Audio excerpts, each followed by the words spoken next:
এই রাষ্ট্রপতির আর কোনো অধিকার নেই বঙ্গভবনে থাকার, এখানে এসে বক্তব্য দেওয়ার। প্রেসিডেন্ট শাহাবুদ্দিন চুপ্পু তার কিছু কুকীর্তির কথা মাননীয় স্পিকার হাউসের সামনে তুলে ধরছি। তিনি দুদকের কমিশনার ছিলেন, তাকে দুদকের কমিশনার করা হয়েছিল 3টি অ্যাসাইনমেন্ট দিয়ে।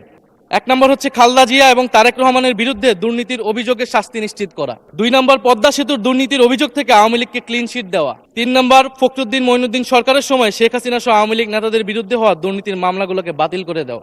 এমন একজন ব্যক্তিকে বিএনপি সরকার রাষ্ট্রপতি হিসেবে এখনো মেনে নিচ্ছে মাননীয় স্পিকার।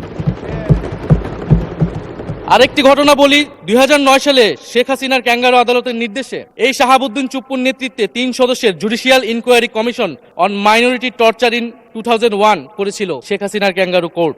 এই প্রতিবেদন অনুসারে বিএনপির 26,000 বিএনপির নেতাকর্মীকে 2001 সালে ক্ষমতায় এসে কয়েক হাজার হিন্দুকে তারা হত্যা করেছে, এজন্য দায়ী করা হয়েছিল মাননীয় স্পিকার। 5+ স্টার রেটিং প্রাপ্ত দেশের সর্বোচ্চ বিদ্যুৎ সাশ্রয়ী ওয়ালটন এসি। স্মার্ট কমফোর্ট এখন নেক্সট লেভেলে। এবং আওয়ামী লীগ এই রিপোর্ট দেশে বিদেশে এই রিপোর্ট ফেরি করে তারা নিজেদের এখানে ক্ষমতায় থাকাটাকে পাকাপোক্ত করেছিল।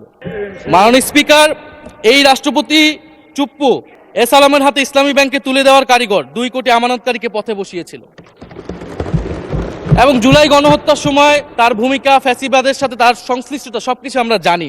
আমাদের দুর্ভাগ্য, এই দুর্নীতিবাজ, অপদার্থ, মিথ্যুক, গণহত্যার দোসর এখনো বাংলাদেশের রাষ্ট্রপতি।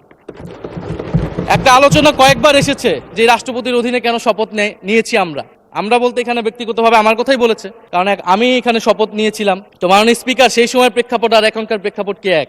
জুলাই গণ অভ্যুত্থানের পরে 5ই আগস্টের পরে আমাদের সামনে 2টা অপশন ছিল।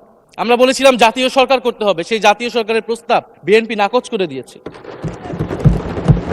আমাদের সামনে আরেকটা অপশন ছিল ক্ষমতা আর্মির হাতে তুলে দেওয়া। যদি আমরা সেই দিকে আগাতাম, আজকে তারা এখানে বসতে পারতেন কিনা মাননীয় স্পিকার সেটা সন্দেহ আছে। দেশের স্বার্থে, দেশের স্থিতিশীলার স্বার্থে আমরা সেই সময় সরকারে গিয়েছিলাম, আমরা শপথ নিয়েছিলাম। কিন্তু বৈষম্যবিরোধী ছাত্র আন্দোলন খুব স্পষ্টভাবে 2024 সালে কিন্তু এই রাষ্ট্রপতির অপসারণ চেয়েছিল। সেই সময় সাংবিধানিক ধারাবাহিকতার কথা বলে রাষ্ট্রপতির পক্ষে অবস্থান নিয়েছিল বিএনপির মহাসচিব মির্জা ফখরুল আলমগীর সাহেব, তিনি নিজেই কথা বলেছিলেন। ফলে এখন তো একটা নির্বাচিত সরকার মাননীয় স্পিকার, এখন তো চাইলেই বিএনপি রাষ্ট্রপতি পরিবর্তন করতে পারে সরকার।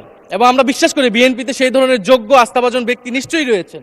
এবং সরকার দলের সদস্যরা অনেকে গৌরবের সাথে বলেছেন যে যেই রাষ্ট্রপতি জিয়াউর রহমানের বিরোধিতা করেছেন, সেই রাষ্ট্রপতি এখন জিয়াউর রহমানের প্রশংসা করছে। মাননীয় স্পিকার, গাধাকে দিয়ে আপনি হাল চাষ করিয়ে এটার মধ্যে কোনো বাহাদুরি নাই। এটা আপনাদের দেউলিয়ত্ব, সরকারের দেউলিয়াত্ব যে সরকার এখনো রাষ্ট্রপতি পরিবর্তন করতে পারছে না মাননীয় স্পিকার।